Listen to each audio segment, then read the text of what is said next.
좀 비유를 하자면 숨 참으면 좀 있다. 아니요. 괜찮아요? 제가 이제 판사예요. 네. 피고인 이철이가 딱 있어요. 왜 필름 또 나야? 예를 들어야지. 성적이 쪽쪽 들어오니까. 네, 알았어. 근데 잘못했어요. 내가 봐도 실형을 해야 돼. 근데 뭐 이철우 소장님 또 우리 방송과 정치에 기여한 바가 많기 때문에 내가 좀 봐주고 싶어. 어떡할까 하다가 이 피고인 이철이 그럼 예 그럴 거 아니에요. 반성문 만장 써오면 내가 봐줄게. 써야 되잖아요. 근데 한 5천 6천 장 쓰다가 왜 안 썼어? 팔 아파서 더 이상 못 쓰겠는데요? 그래요? 그럼 봐줄 수 있어 없어요? 그럼 못 봐줘요. 그러니까 저는 어저께 그렇게 본 거죠. 그러니까 제가 집유를 나올 거다라고 예상했던 거는 뭐였냐면 이철이의 정치쇼. 초동가 투리 진행하겠습니다. 헤럴드 경제 법조팀장 좌영길 기자 어서 오십시오. 네, 안녕하십니까. 네, 김태현 변호사는 지각입니다. 지난주에 이재용 부회장 지분할 거라고 그렇게 큰 소리 치더니 그거 애매하다고 늦게 와버리네. 얼른 오세요. 라디오 들으면서 올 텐데. 이재용 2년 6개월 받았잖아요. 예. 법정 구속되고. 우리 자 팀장님은 예상했어요?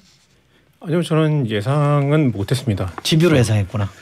예, 아무래도 이게 그 재판, 그러니까 이게 죄만 놓고 보면 그 집행유예를 주기 어려운 그 형량 그 범죄 내용이 그 집행유예를 주기 어려운 내용인 건 맞거든요. 일단 횡령액이 86억 원이라는 맞아요. 이제 거액이고 그런데 재판이 진행되는 이 경과를 보면 재판장이 이제 평소에 이제 다른 재판에서 볼 수 없는 준법감시위원회라든가 그리고 이 발언 자체가 굉장히 그 경제계를 걱정하는 그런 발언이 굉장히 많았고요. 실제로 그 검찰하고 이제 충돌 비슷한 것도 좀 있었고 그래서 이런 재판 진행을 굳이 감수하는 걸 보면 실형을 줄 거라면 이런 거를 감수할 필요가 없지 않겠냐라는 관측이 많이 나왔었죠. 그러면 이게 그 집행유예를 준다면 그 논거를 어떻게 만들 것인가 이런 거를 좀 궁금해하는 편이었습니다. 예상은 잘 못했습니다. 그죠. 저도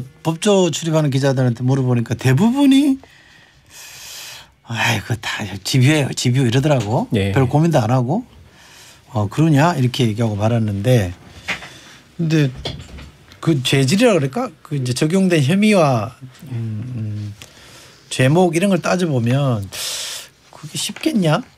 이렇게 생각했는데 그렇게 됐어요. 어서 오십시오. 김태현 변호사님. 아유 죄송합니다. 네, 뭐 저한테 전할 건 없습니다. 애청자 여러분한테. 그럼 죄송해요 제가 늦어가지고. 왜 늦은 거예요? 예? 아니 무슨 뭐 변명 있겠습니까? 날이 추워가지고. 알았어요. 저는 용서한다 그랬으니까. 그나저나 집행유예 안 됐어요?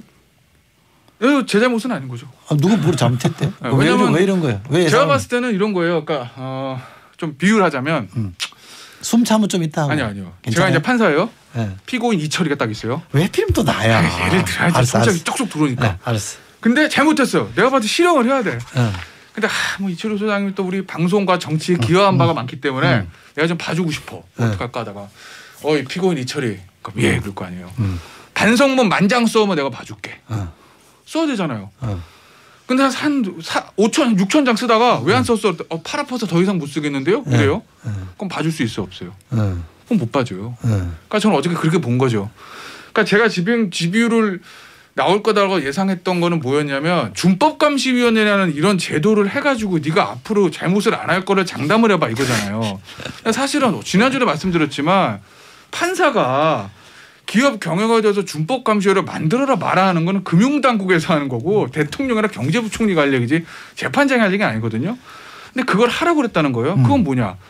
그걸 해오면 내가 봐주겠다는 시그널이 사실은 다 그렇게 읽었어요. 그래서 저도 삼성이 워낙 그런 거에 철저하니까 준법감시는 기가 막히게 잘할 줄 알았거든요. 근데 어제 양형이후에 보면 미흡했다.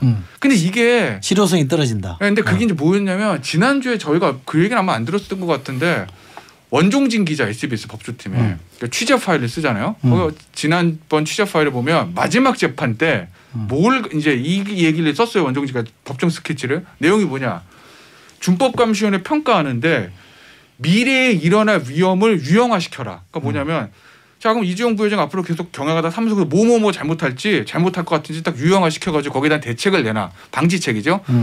이게 재판부의 주문이었는데 그게 굉장히 미흡했다라는 걸 특검에서도 주장하고 거기에 대해서 피고인 측도 뭐라고 변명을 하고 재판장이 그걸 문제 삼았다는 거거든요. 그래서 그게 쟁점이 될 거다라고 마지막 법정 스케줄 원종근 씨가 썼는데 어제 양형위에 보면 그저 준법감시위원회 판단하면서 그 미래 위험에 대한 유형화가 전혀 안 됐다 이렇게 써버린 거예요. 그럼 뭐냐? 아까 제가 말씀드렸던 것처럼 반성문 만장수하면은 봐줄게. 근데 7천원짜리 쓰다가 팔이 빠져. 못 쓰겠는데요. 나머지 2,000장 못 채웠어요. 못 봐주는 거죠. 알겠습니다. 근데 제가 또 궁금한 게 제가 뭐 법을 잘 모르는 사람이라 80억이 넘잖아요. 예. 뇌물 액수가 예. 그렇죠. 그러면 그 형량이 5년 이상 뭐 이렇게 돼 있지 않았어요? 예. 근데 뭐 지금 실제로 선고한 건 2년 6개월이잖아요. 예. 그럼 판사마음이에요? 엿장수인가? 일단 그 특경가법상 그 이제 횡령 액수가 50억 이상이면 네. 이제 한이 5년이거든요. 네.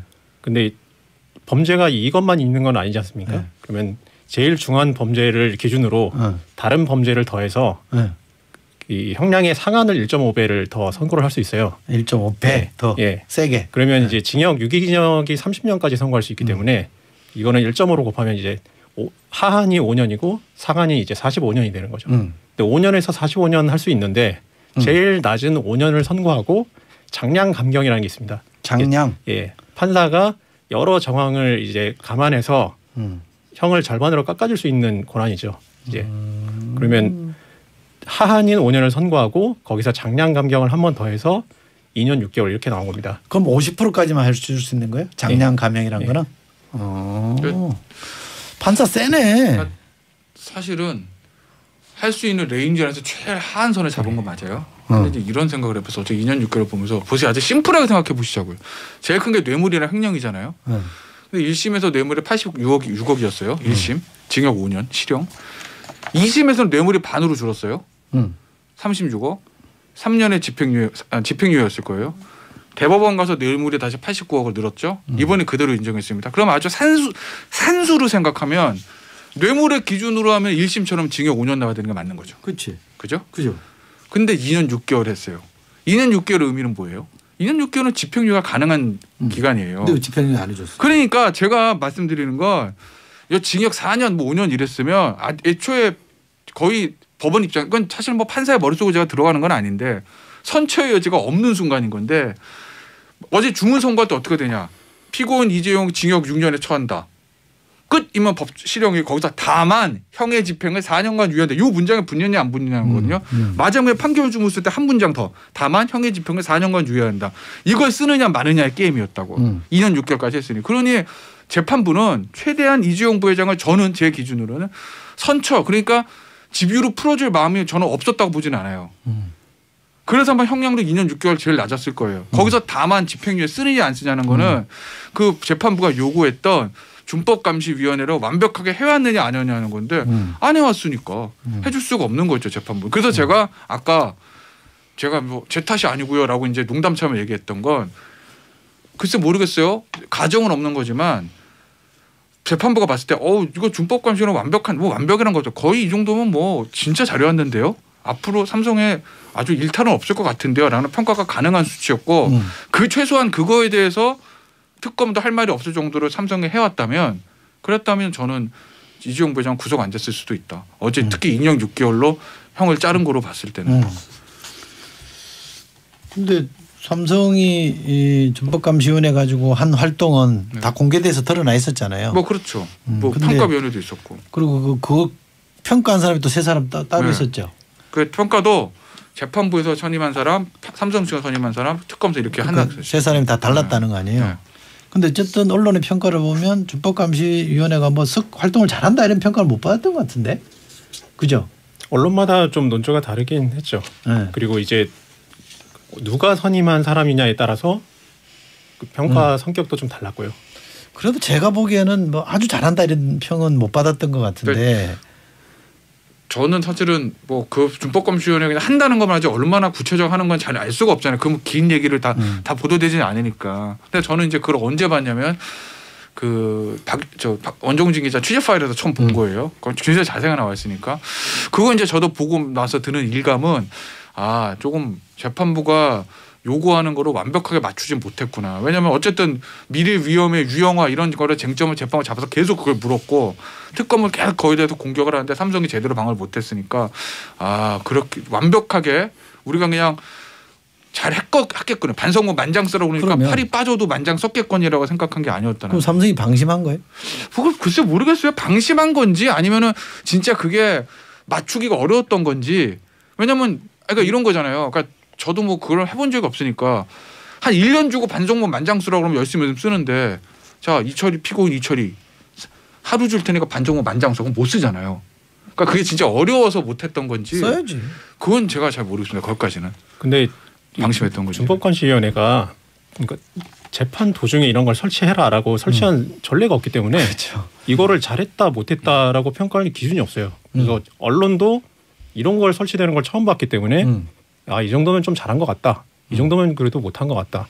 그렇게 평가할 기준이 없어서 언론사 논조도 좀 제각각이었고 삼성 입장에서도 그러니까 이거는 삼성 측 얘기입니다. 삼성 측에서도 우리가 하고 이런 걸 하겠으니 봐달라고 요구한 것도 아니고 재판부에서 시켜서 우리는 한 건데 우리 보고 그거를 형량을 깎으려는 시도를 한 것으로 이렇게 평가하는 건 좀 부적절하지 않냐 뭐 이런 얘기를 하는 거죠. 참 삼성이 본인들도 이거를 어느 정도 수준에 맞춰야 잘한다는 평가를 받을 수 있을지 좀 난감했을 것 같습니다.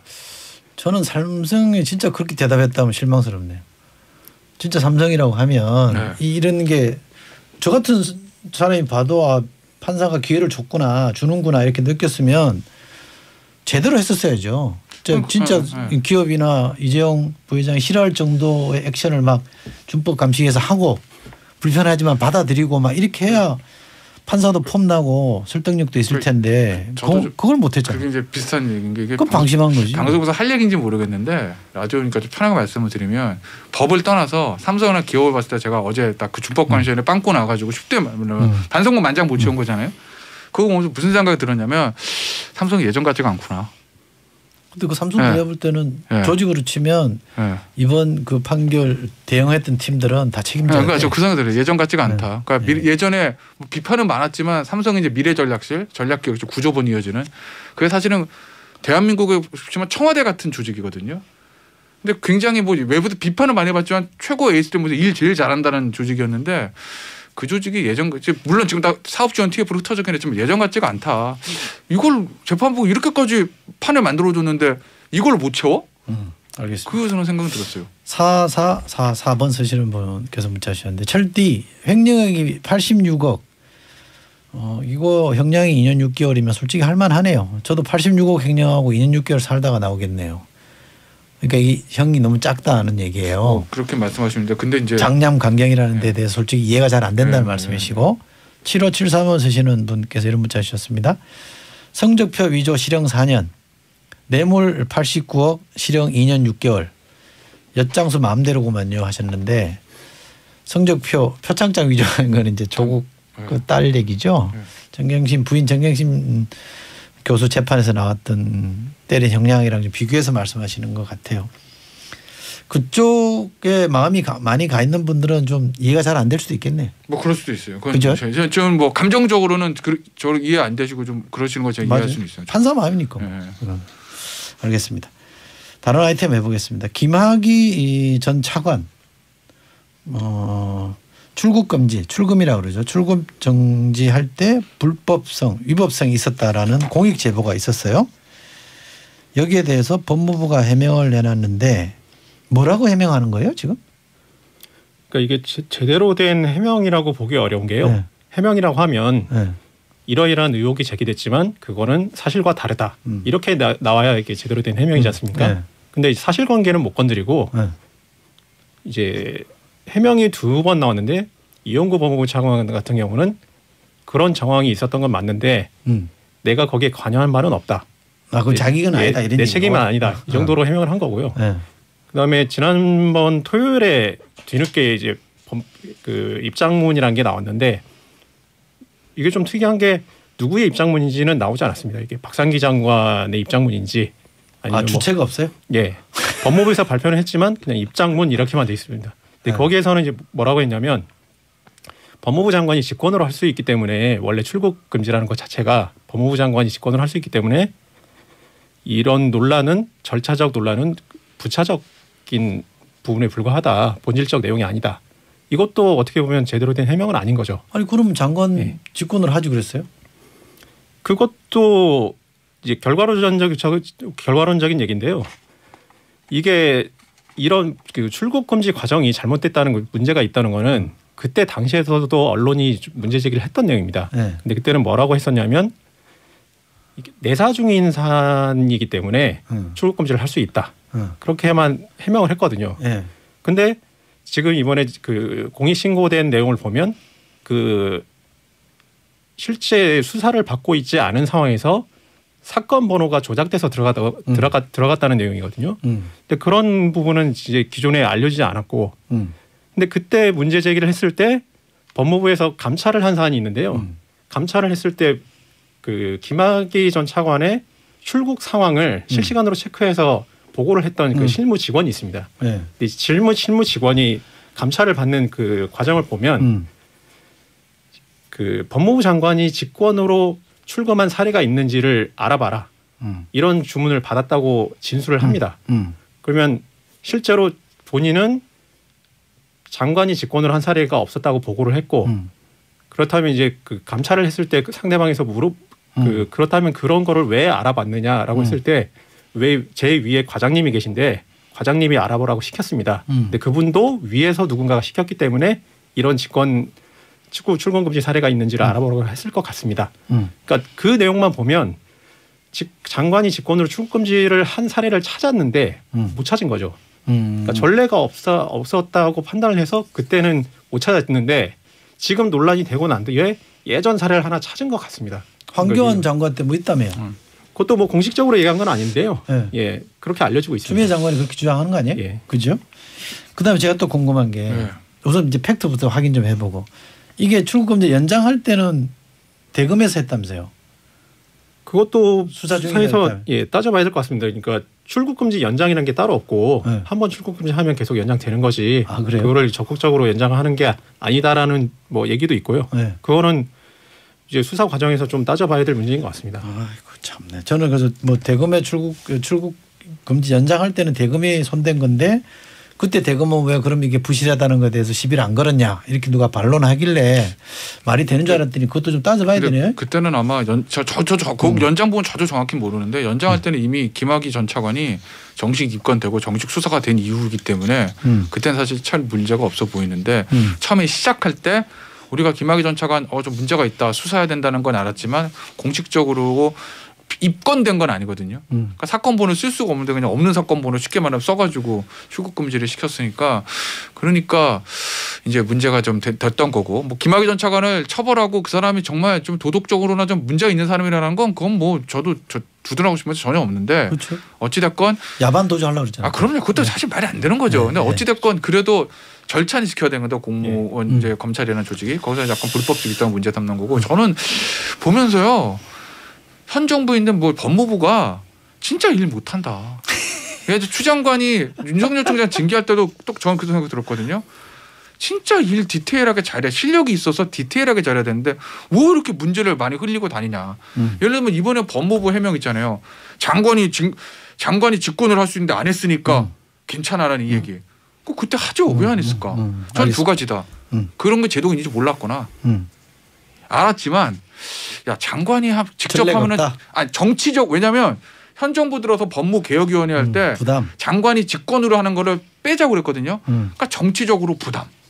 그래서 아마 검사한테 넘겼다가 그렇게 된 건데 그럼 검사한테 넘기면 요건에 안 맞아가지고 못하는 걸 알게 되면 부담 감수하고 장관이 해야 되는 거 맞는 거잖아요. 그런 판단이 안 되는 거다. 알겠습니다. 그 문제가 있다 법무부가. 그 절차적 흠결에 대해서는 지금까지도 해명이 잘 안 되고 있기 때문에 그건 뭐 분명한 것 같고요. 또 하나 지금 논란이 되는 게 수원지검에서 지금 수사를 하는 거 아니에요? 근데 수사팀장인가요? 부장이 윤석열 총장이랑 가까운 사람이라 이게 공정성 시비가 있을 수 있다. 이런 문제 제기도 하던데 어떻게 보세요? 윤석열 총장과 가까운 사이인지는 제가 잘 모르겠습니다. 근데 서울 동부지검 부장검사일 때 유재수 감찰무마 사건을 맡아서 조국 전 장관에 대해서 구속영장을 청구했던 검사인 건 맞습니다. 근데 뭐 윤석열 총장과 가까운 사이인지는 모르겠고요. 네. 다만 이 공익 신고자도 이제 이거를 제보를 하면서 본인의 인적 사항에 대한 거는 전혀 이게 절대 알려지면 안 되고, 근데 이 신고 내용은 알려줘도 좋다. 그리고 이걸 수사를 해야 되는데 수사를 특검을 하는 게 맞다. 검찰이나 법무부는 본인이 믿지를 못하겠다. 이렇게 얘기는 하고 있습니다. 알겠습니다. 아마 대검에서 이 부장한테 배당한 이유는 여기가 김학의 전 차관 수사했던 사람이거든요. 알겠습니다. 그러니까 수사 그 김학의 전 차관을 제일 잘하니까 당신이 해라 뭐 이랬던 것 같습니다. 알겠습니다. 오늘 서초동 까투리 여기까지 하겠습니다. 늦게 온 김태현 변호사, 제 시간에 온 자연길 기자 두 분과 함께했습니다. 두 분 고맙습니다. 감사합니다. 고맙습니다.